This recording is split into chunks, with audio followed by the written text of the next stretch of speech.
मतलब छठ के बाद अखन तक में कहियो नहीं देखने छलिए कि बाढ़ एले, लेकिन सब प्राकृतिक के साथ छेड़छाड़ करे। आब खेत सब में पाकल धान छे और ओइ में वर्षा भेले। जय मिथिला, तो अहाँ सब गोटा के हमरा ब्लॉग में स्वागत है। केना छी अहाँ सब? उम्मीद कर रहल छी एकदम स्वस्थ मस्त एकदम बिंदास है। अखन छी अपना दरवाजा पर और बाज रहल छे 4 और मौसम के हाल देखियो, पूरा बादल लागल छे और ये आइए से ने बादल लागल छे, लगभग ई परसुए से बादल लागल छे और बारिशो भ रहल छे। अखन तो बूंदा बूंदी भ रहल है, लेकिन कल खूब पानी भेल।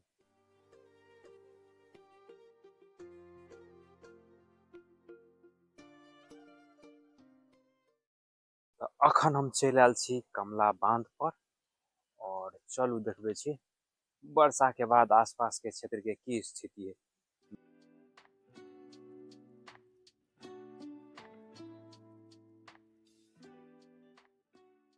बाकी अखन तो कोनो तुके नहीं छे बारिश के, लेकिन तैयो झमाझम भ रहल है और बारिश तक ठीक छले। अब धार में बाढ़ो चल गेले। मतलब छठ के बाद अखन तक में कहियो नहीं देखने छलिए कि बाढ़ एले, लेकिन एहि बेर छठ के बाद बाढ़ एले। लोग सब प्राकृतिक के साथ छेड़छाड़ करे। अब प्राकृतिक लोग सब के साथ छेड़छाड़ कर रहे। मतलब एहि बेर के मौसम के कोनो ठौरे ठेकान नहीं बुझ रहल छी। मतलब पूरा साउन भादो पूरा सुखाड़ छले। हमरा सबके धान रोपनी भेले त एकदम पटा पटा के, और आब अगहन एले, धान सब कटे के टाइम एले। जखन धान में पानी के जरूरी छले तखन बाढ़ आ पानी नहीं एले, लेकिन जब पके के टाइम एले त आब बाढ़ आ पानी आबि रहल छै। दशहरा टाइम में तो सब पूरा डूबले छले बाढ़ में, और धीरे धीरे अब पानी तानी सुखले तो सब खेत तैयार कलके अल्लू तल्लू रोपेते। लेकिन फेर से वर्षा शुरू भ गेले। अब कहिया खत्म हेते और कहिया पानी सुखते ओकर कोनो गारंटी नहीं। देखबे छी आसपास की स्थिति है पानी, क्यों खेत सब में पानी लग गया, अतेक वर्षा भेले और अइया तो धीरे धीरे सुखाए लगे। लेकिन ओइ सब में खेत सब में पाकल धान छे और ओइ में वर्षा भेले तो ओइ सब खेत में पानी लग गया।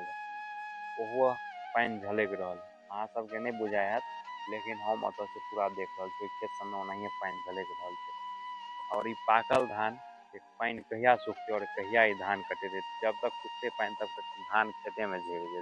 देखियो अखन हम कैमरा के जूम के लिए ओइ खेत में देखियो अखन पानी पूरा ओनाहिए झलक रहल छे। खोपड़ी से एम्हर जे खेत या ओइ में पानी ओनाहिए झलक रहल छे। के बाद जे हथिया महाराज बरसल छल ग, तो ओइ सब में तो पूरा बाढ़ आयल छले तो ई सब डूबले छल और पूरा राहड़ के खेत, ओइ खेत में राहड़ छले, एम्हर एहि खेत में राहड़ छले, सब राहड़ बर्बाद भ चुकल। एक बाद ओतऽ छले राहड़, उ सब खेत बर्बाद भ गेल। अतेक बाढ़ एले कि पूरा लगभग इस समय भरि भरि अथी पानी छले, और ओकरो ब्लॉगिंग केने छियै। अगर नहीं देखने छी तो चैनल पर जाकर देख ले। के कोनो नियंत्रण नहीं, कखन की हेते कोनो ठौरे ठेकान नहीं। कखनियो ठंडा लागे लगे, कखनियो गर्मी हुए, कखनियो वर्षा हुए लगे, और कखनियो अतेक धोनियो लग जाए। मतलब कुछ समझे नहीं आबि रहल है कि की भ रहल है। अतेक दिन में एहि बेर देख रहल छियै ई कंडीशन। मतलब प्राकृतिक के साथ बहुत ज्यादा छेड़छाड़ भ रहल है, ताहि के वजह से ई सब भ रहल है। और प्राकृतिक के साथ छेड़छाड़ करे है बिजनेसमैन सब, और भुगतऽ पड़े है किसान सबके। ओकरा सबके तो सबके गोदाम में पड़ल है माल, लेकिन किसान के पूरा फसल अखन खुला आसमान पूरा खेत में पड़ल है। सबके धान बर्बाद भ रहल है। आलू रोपने हैं, ओकर आलू बर्बाद भ चुकल है। कोबी के जे खेती केने तो ओकर कोबी बर्बाद भ चुकल है। अखन कोनो तुके नहीं वर्षा के, और अखन वर्षा भ रहल कि किनका किनका गाँव सब में वर्षा भेल ग कमेंट में बताओ। और साथ ही चैनल सब्सक्राइब नहीं केने छी तो सब्सक्राइब कर देबे, और फेसबुक पर फॉलो नहीं केने छी तो फॉलो कर देब। ब्लॉग के एते खत्म करे छी, मिले छी नेक्स्ट ब्लॉग में, तब तक के लिए बाय बाय।